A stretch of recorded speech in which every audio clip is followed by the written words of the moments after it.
আর এই মুহূর্তে যে খবর আমাদের কাছে এসে পৌঁছেছে, মুর্শিদাবাদের খবরের দিকে আমরা নজর রাখবো। একদিকে যখন লোকসভা ভোট চলছে, যখন রাজ্যে একদিকে উত্তরবঙ্গে মোদি, অন্যদিকে দক্ষিণবঙ্গে মমতা বন্দ্যোপাধ্যায়ের সভা রয়েছে, ঠিক তারই লোকসভা ভোটের মুখে কিন্তু আবারও বোমা বিস্ফোরণ। এবার ঘটনাস্থল মুর্শিদাবাদ। লোকসভা ভোটের মুখে মুর্শিদাবাদে বোমা বিস্ফোরণ।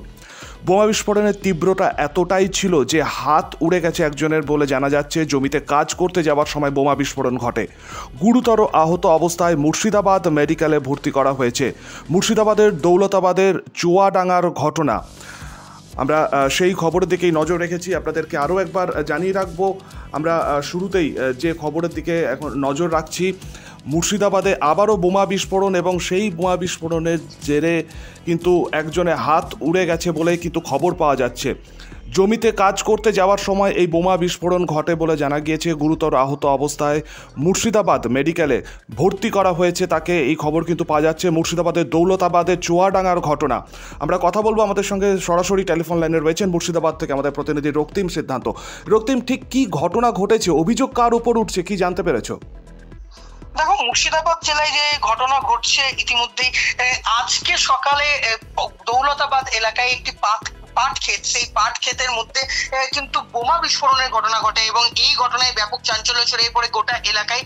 আর যেটা জানা যাচ্ছে যে ভূপতিনগরের যে ঘটনা, সেই ঘটনার রেশ কাটতে না কাটতে মুর্শিদাবাদ জেলার এই যে ঘটনা ঘটলো, এই ঘটনার মধ্যে কিন্তু রাশিদুল শেখ নামের এক ব্যক্তি আজ কার্যত ওই পাট খেতে গিয়েছিল কাজ করতে এবং তখনই কিন্তু এই বোমা বিস্ফোরণের ঘটনা ঘটে এবং তার হাত কার্যত উড়ে যায়। এই ঘটনার পর কার্যত চাঞ্চল্য ছড়িয়ে পড়ে গোটা এলাকা জুড়ে। ইতিমধ্যে বিরোধী রাজনৈতিক দলগুলির পক্ষ থেকে শাসক দলের কাছে অভিযোগ করা হচ্ছে, শাসক দলের বিরুদ্ধে অভিযোগ করা হচ্ছে যে অবাধ এবং শান্তিপূর্ণ নির্বাচন যাতে মুর্শিদাবাদ জেলায় না হয়, বহরমপুর লোকসভা কেন্দ্রে যাতে না হয়, তার জন্যই কার্যত এই ধরনের ঘটনা ঘটিয়ে চলেছে। বোমা বিস্ফোরণ তথা বোমা মজুত করে রাখার চেষ্টা চালাচ্ছে শাসক দলের নেতৃত্ব, এমনটা কিন্তু বিরোধীদের পক্ষ থেকে অভিযোগ করা হচ্ছে। যদিও বিরোধীদের এই অভিযোগ কার্যত অস্বীকার করেছেন শাসক দল তৃণমূল কংগ্রেস। এই ঘটনার পর থেকে ইতিমধ্যে রাশিদুল শেখকে বহরমপুরের মুর্শিদাবাদ মেডিকেল কলেজ ও হাসপাতালে নিয়ে যাওয়া হয়েছে চিকিৎসার জন্য। বর্তমানে বহরমপুর মুর্শিদাবাদ মেডিকেল কলেজ ও হাসপাতালে ইতিমধ্যে রাশিদুল শেখ তিনি কিন্তু চিকিৎসাধীন অবস্থায় রয়েছেন। ঘটনার যে ব্যাপক চাঞ্চল্য রয়েছে গোটা এলাকায় এবং ইতিমধ্যেই বিশাল পুলিশ বাহিনী দৌলতাবাদ এলাকায় মোতায়েন রয়েছে। পাশাপাশি দৌলতাবাদ থানার পুলিশও ইতিমধ্যেই কিন্তু ঘটনার তদন্ত শুরু করেছে এবং খতিয়ে দেখছে কে বা কারা এই ঘটনার পিছনে রয়েছে। তবে এলাকার মধ্যে পাট ক্ষেতের মধ্যে এই ধরনের ঘটনায় কার্যত একেবারে চাপা উত্তেজনা রয়েছে গোটা এলাকা জুড়ে। ধন্যবাদ রক্তিম, তুমি নজর রাখো, আবারও তোমার সাথে আমরা পরে যোগাযোগ করবো। ধন্যবাদ। আপনাদেরকে আরও একবার জানিয়ে রাখবো যে খবরের দিকে আমরা নজর রেখেছিলাম।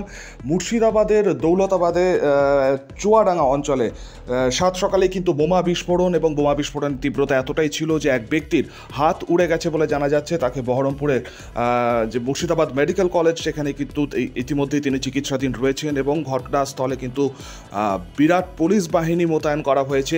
পাশাপাশি রাজনৈতিক যে চাপানুতোর অভিযোগ এবং পাল্টা অভিযোগ, সেই পাল্টা অভিযোগও কিন্তু এই বোমা বিস্ফোরণের ঘটনায় কিন্তু শুরু হয়ে গেছে এবং ভূপতিনগরের যে বোমা বিস্ফোরণের ঘটনা, এনআইএ তদন্ত, সেই রেশ কাটতে না কাটতেই কিন্তু আবারও মুর্শিদাবাদে বোমা বিস্ফোরণ।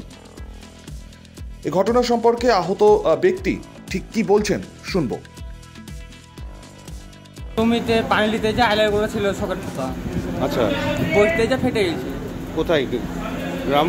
চুয়াডাঙ্গা। কখন হয়েছে? ওই এখনই 8 ঘন্টা হবে। মানে ওই পাটের জমিতে রাখা ছিল সকেট? হ্যাঁ, আইলারগুলো পোতা ছিল। আচ্ছা, আরও ওখানে সকেট পড়ে আছে নাকি? আর কোন নাই, দেখিনি। কোন জায়গায় হয়েছে? চুয়াডাঙ্গা। কোন থানা? দৌলতাবাদ থানা।